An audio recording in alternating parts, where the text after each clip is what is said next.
Is this the worst roofing material known to man? I'm talking about felt shingles. 75% of the houses in America are covered with felt shingles.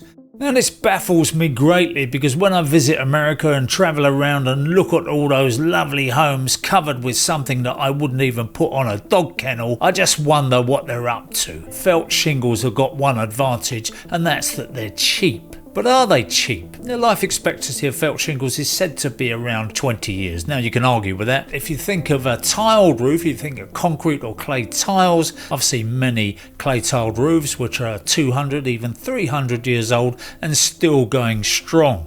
And all over Britain, all over Europe in fact, it's tiles that are the favoured material when it comes to putting a roof on your house. But in America it seems that just hasn't caught on. I mean, you do see tiles on roofs, but not in any great number. So when you compare a tiled roof to a felt roof, you can see that a felt roof is going to have to be replaced 5 times compared to the lifespan of a tiled roof. Is it cheap? It's cheap in the short term, but it's definitely not cheap in the long term. Not only have you got the cost of materials, you've got the labour, you've got the transportation, you've got the disposal of the old felt. And who knows, maybe even the OSB sarking needs replacing when you start lifting those felt shingles up. Okay, so they are easy to lay. A well-trained monkey could do it, so in that way, if you pay them peanuts, you could say that you're saving a bit of money there as well. But if you don't use a monkey, if you do the job properly, then the manufacturers do recommend that you put down a membrane before you start nailing those felt shingles on your roof. Now, the membrane, as I've seen it, usually consists of a 1,000 gauge polythene sheet. And you know the problem with putting a polythene sheet onto a roof is that it sweats like mad. Not only is the roof being attacked from the outside by the rain and the snow, it's also being attacked from the inside. That OSB sarking is rotting away underneath that sweating polythene sheet. Now you can get over this by putting loads of ventilation into your roof space, but if you live in a humid area, if you live somewhere like Florida for example, then the problem with that is you've got all this very humid air floating around your loft, and if you've got air conditioning and that warm moist air gets under the insulation,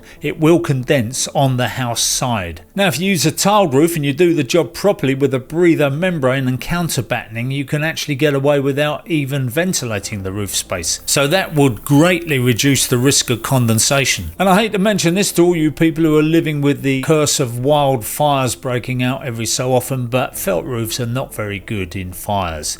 If you've ever put a blow lamp onto a bit of roofing felt, you'll know what I mean. And felt roofs are not very good in the hot sun. That leading edge that has a bit of bitumen underneath, which is supposed to stick down. When you nail the tiles down, you leave that leading edge and then the hot sun melts the tar along there and then it sticks it to the tile beneath. And of course, even though they say that the remelt temperature is higher on that bitumen strip, it's not that high. And when you get hot sun, it will soften up and it will lift. And the problem then is if you get a little bit of wind under it and it lifts it up and it doesn't stick down again properly, then as the wind blows you get that leading edge flapping up, which is very common, and then that creases the shingle all the way along the edge. And while I'm on it, felt shingles are not very good in the very cold weather either, because they are brittle and they do crack, and if a snow and ice gets underneath them, it's very easy for them to be lifted and cracked. And there's a lot of contractors who will not lay felt shingles in the cold weather. So if you do get a problem in the winter, you may have to wait a while before it's repaired.